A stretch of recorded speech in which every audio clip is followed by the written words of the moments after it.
Going on, guys? I got another video for you here on retracting those pistons on the rear calipers that have the built-in parking brake. These things are a real pain. Most people don't use a parking brake, and that causes them to get all jammed up, and that is the case with this one. So I'm going to walk through the process and show you what this takes.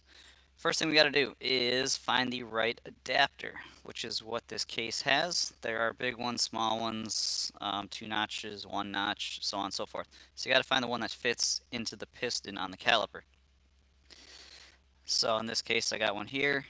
2 notches are going to fit into the 2 little indexes on my piston and allow me to twist it back in while pushing at the same time.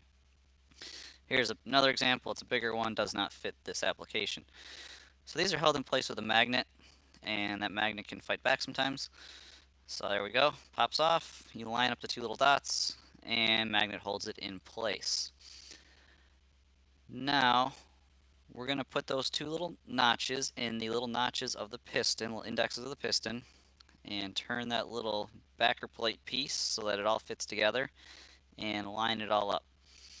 Now, in a perfect world, you would just be able to hold on to this caliper and twist it back in. However, this owner never used their parking brake, so it was really sticky and just way too difficult to get turning by hand. So I'm going to show you how you can mount it all back up and let the actual caliper support bracket hold it in place. So I've got the tool lined up. The indexes or little notches on the tool are lined up with the notches on the piston. I'm going to go ahead and put the caliper support bracket back on, and that's going to hold my caliper while I try to twist this back in. So none of this has to be real tight, just needs to hold it in place. So bottom bolt goes in.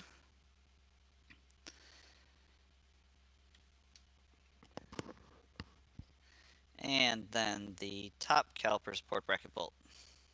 Like I said, hand tight's all you need, just holding this all in place. And now I can go ahead and put the caliper on. Now, note that you got to get the tool installed before you do all of this, otherwise the tool is not going to go into place.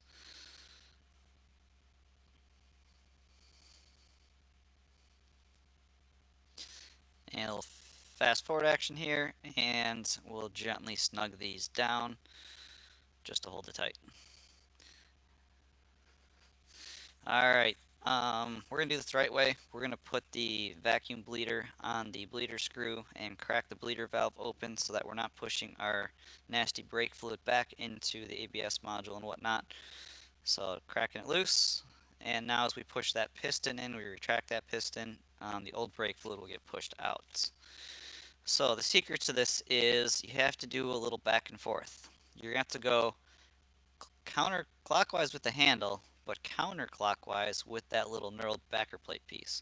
Now, like I said, it's really stiff, it's stuck in place, so you just kind of got to break it loose by turning that handle back and forth. And then every time it gets a little wiggly, you have to move that little knurled piece counterclockwise to keep it tight against the back of the caliper. So it's a lot of back and forth, make it tight again, back and forth, make it tight again, back and forth, make it tight again. So clockwise, counterclockwise. Clockwise with the handle, counterclockwise with the knurled piece. And as long as you keep it tight against the piston, it'll keep pushing it and twisting it. Now piston is all the way back. Going to tighten down my bleeder screw, pull the vacuum bleeder off, and I'm just using the vacuum bleeder to catch the brake fluid so I don't make a mess all over the floor. And now we can go ahead and pull off the caliper. Now there's those 2 little notches, the 2 little indexes we were using to twist the piston back in. We need to line those up at the 12 o'clock and 6 o'clock position. So right now they're not. They're something like 2 o'clock and 7 o'clock. But we're going to twist those and get them lined up so they're at 12 and 6. So now that the piston moves kind of freely, we can just put that little tool on there and twist it and get them lined up perfectly where they're supposed to be. And I'll show you why that's critical in a second. So now my 2 little indexes are at the top and at the bottom, 12 and 6. So when I grab my brake pad and put it on here, you're going to see there's a little peg that sticks up right there. That peg has got to sit in the little index, little notch of that piston. I see it all the time where people don't line this up and then the brake pad wears on an angle because there's more pressure on the bottom than the top. So do it right. Get those lined up the way they're supposed to be. Thanks for watching, guys. If you have questions, leave me a comment at the bottom. Talk to you later.